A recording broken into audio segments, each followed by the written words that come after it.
galera da EJA! Vamos lá para mais um episódio do nosso querido podcast. Fala EJA! Eu sou a Fernanda, apresentadora do podcast, e hoje vamos conversar sobre o trabalho análogo à escravidão e suas relações com as ciências biológicas. Para isso, eu convidei 3 amigos meus, Enzo, Marcela e Wallif. Eles são biólogos e professores e vão falar mais sobre o tema, então fiquem conosco para aprender mais. Então vamos ao que interessa. Galera, vocês ficaram sabendo de uma reportagem que circulou nas redes sociais sobre 110 pessoas resgatadas em condições análogas à escravidão em Minas Gerais? Então explica um pouco pra gente, Marcelo. Como que uma pessoa pode acabar entrando numa situação dessas? Gente, o caso aconteceu em uma cidade pertinho de onde eu nasci, Mutum, e todo mundo comentou sobre. O babado é que esses operários estavam atuando na construção de uma linha de transmissão de energia em Mutum e Governador Valadares, e eles estavam vivendo em condições péssimas, longas jornadas de trabalho e com pouco ou quase nenhum salário. Eles ficavam em um galpão da empresa que não tinha nem janela, fazia muito calor e eles não conseguiam nem dormir. Minha avó até me mandou uma reportagem quando esse caso veio à tona, muito assustada que isso tenha acontecido tão perto da nossa cidade. Pois é, e esse caso, gente, ele é um exemplo do que chamamos de trabalho escravo contemporâneo, ou trabalho análogo à escravidão, né? Com análogo, eu quero dizer similar. Ou seja, ele é parecido com a escravidão, e é aquela que você estudou lá em História. Mas antes de tudo, é muito importante a gente lembrar que Minas Gerais foi o estado com maior número de trabalhadores resgatados em situação análoga à escravidão no ano passado. Eu vi até um levantamento divulgado pelo Ministério do Trabalho e Economia que diz que 40% das ocorrências desse ano foram registradas em território mineiro. Isso é um dado muito preocupante, ainda mais levando em conta que nosso estado, infelizmente, lidera esse ranking por mais de 10 anos consecutivos. E com Minas no topo da lista, isso nos faz perguntar: será que eu não conheço alguém que vive uma situação de trabalho análogo à escravidão? Será que é aquela minha conhecida que trabalha em casa de família, sem férias, sem poder sair do trabalho, sem salário, não está submetida a um trabalho análogo à escravidão? Será que não é o caso daquela doméstica tratada como membro da família, que nunca teve carteira assinada? E onde a biologia se encaixa nisso? Nós conseguimos relacionar esses problemas com vários temas de biologia que você estuda na EJA. Por exemplo, a própria forma que nosso corpo funciona, que os cientistas chamam de fisiologia, ela é gravemente afetada quando um trabalhador é submetido a essas longas jornadas de trabalho. Você sabe o porquê? Porque nós precisamos de descanso durante o dia e ter uma ótima noite de sono para preservarmos a nossa saúde.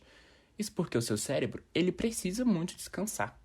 Quando isso não acontece, nós adoecemos mais fácil, ficamos mais vulneráveis a ter depressão, ansiedade e até mesmo a nossa memória, raciocínio e humor ficam muito afetados. Além de que o nosso metabolismo, ele não funciona direito. Você sabia que durante o sono, o nosso corpo produz proteínas extras que fazem o sistema imune ficar mais forte? O sistema imune é aquele que atua para te proteger contra agentes que causam doenças, como os vírus e as bactérias.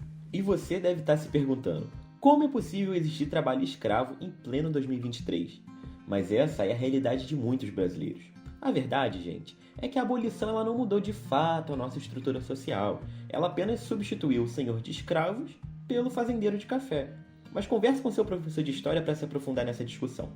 O que queremos dizer é que novas formas de explorar o trabalhador foram criadas.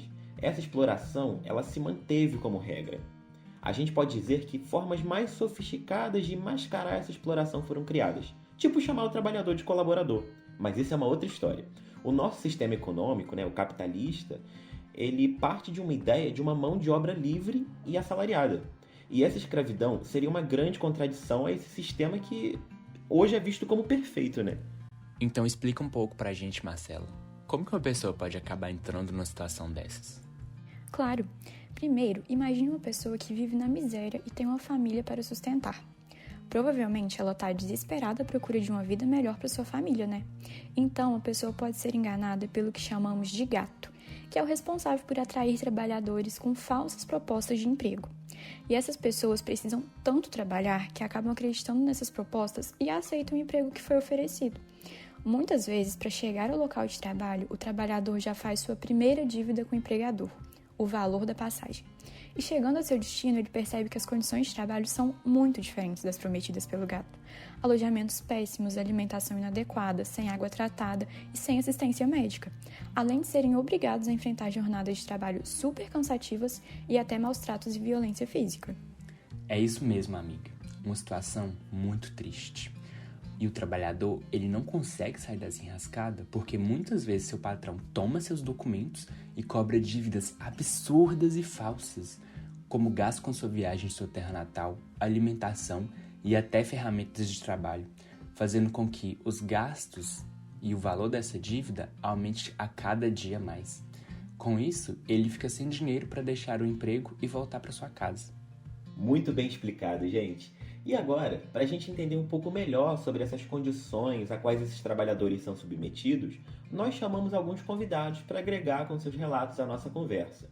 O primeiro convidado é o Sr. Joaquim. Olá, pessoal! Muito obrigado pela oportunidade de falar para o pessoal da EJA sobre essa situação que eu vivi. A verdade, gente, é que eu pensei que não existia essa coisa de trabalho escravo, né? Principalmente hoje em dia. Eu cheguei na fazenda para trabalhar e durante o tempo que eu fiquei lá, tiveram vários assassinatos, né? Vários. E quando finalmente eu consegui sair, né, para uma carvoaria, fazer carvão para a siderúrgica ali perto em Açailândia, outra exploração também, né? No mesmo tanque, a gente tomava banho, lavava as roupas e bebia água. Pera aí, seu Joaquim. Então quer dizer que na mesma água que vocês tomavam banho, vocês lavavam roupas e ainda bebiam dela? Isso é um absurdo. Existem várias doenças que podem ser transmitidas nessa água, como esquistossomose, giardíase, cólera, disenteria, amebíase, ascaridíase e várias outras que nós aprendemos nas aulas de biologia. Essas doenças são causadas por vermes e protozoários que podem ter contaminado a água. Pois é. As moradias que nos prometeram eram, na verdade, barraquinhos de lona. Não tinha nem eletricidade.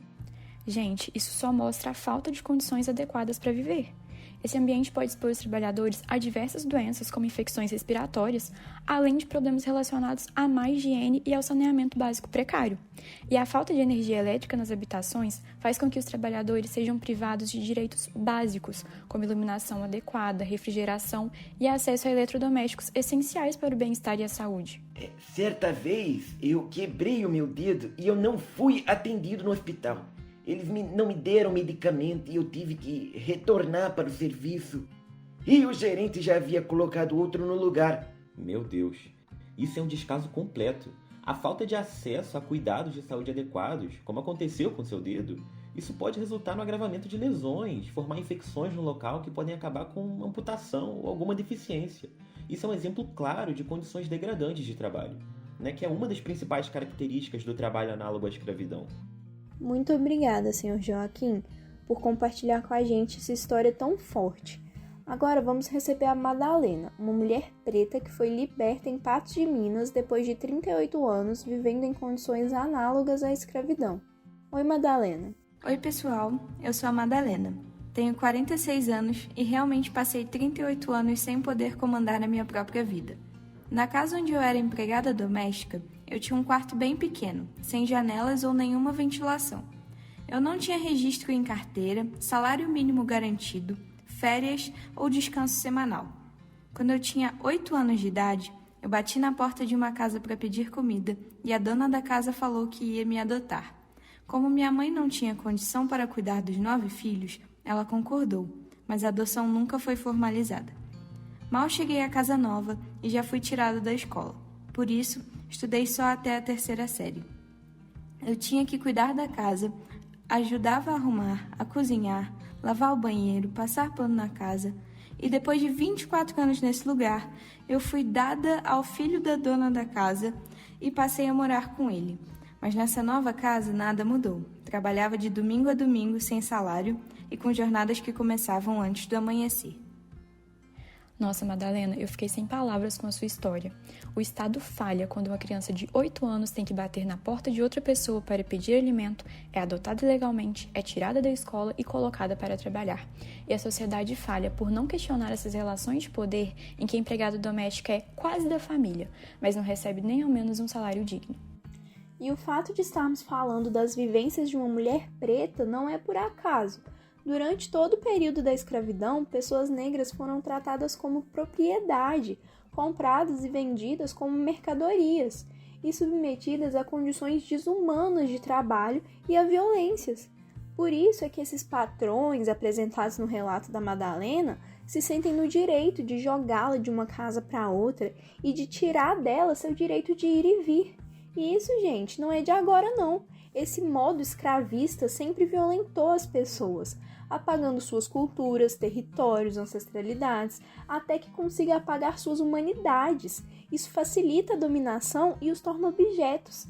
Não é à toa que em muitos desses casos que estamos vendo, a moeda básica de troca pelo trabalho é a promessa de atender às necessidades básicas humanas, como alimentação e moradia. E essas condições que a Madalena passou, com certeza prejudicaram muito a saúde. A privação de sono que ela teve, por exemplo, pode levar a pessoa a desenvolver um grande mal-estar, déficit de atenção, paralisia do sono, alucinações, cansaço, falta de energia e até mesmo fadiga.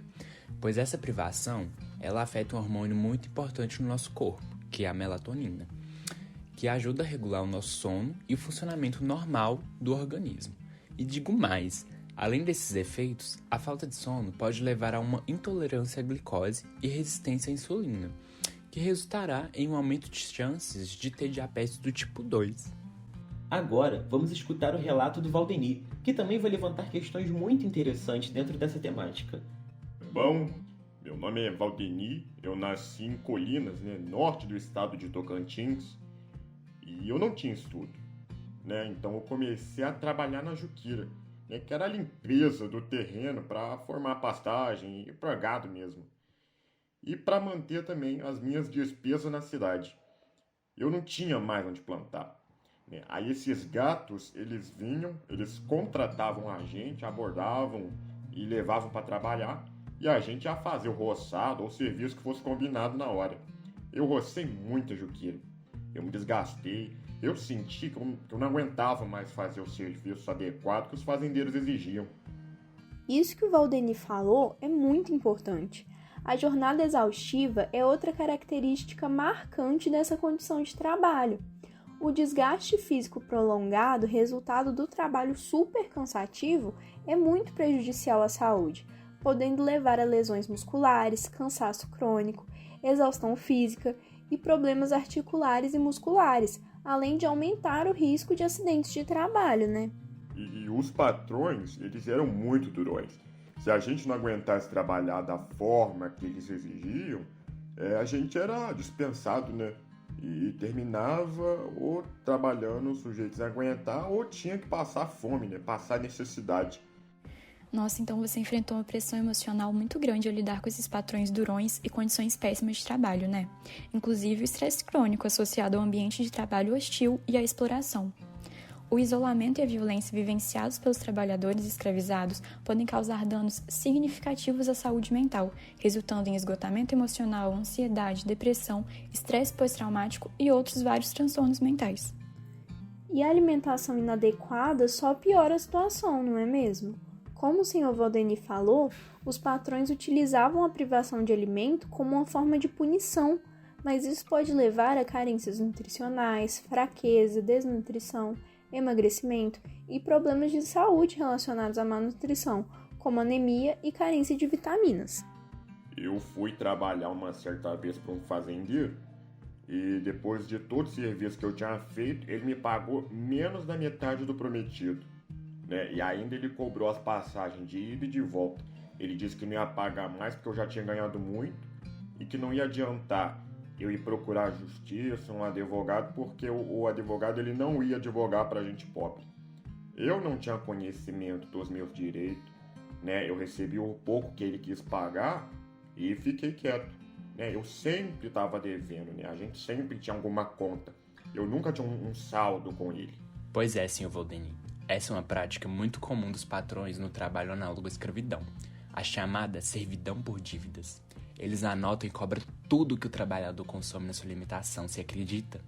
E a realização dessas cobranças indevidas é uma forma de manter o trabalhador cativo, sem poder sair das condições de trabalho, pedir ajuda ou denunciar. E é impressionante ver que essa prática de trabalho é tão comum e está tão perto de nós, né? Mas é importante ressaltar que o trabalho análogo à escravidão ele é um crime e está previsto no artigo 149 do Código Penal. De acordo com esse artigo, reduzir alguém a uma condição análoga de escravo resulta numa pena de reclusão de 2 a 8 anos, além de uma multa, né? E essa pena ela é correspondente à violência. Vale lembrar que o artigo também determina que a pena ainda pode ser aumentada se o crime for cometido contra criança ou adolescente, como no caso da dona Madalena, ou por motivo de preconceito de cor, etnia, religião ou origem. Isso mesmo.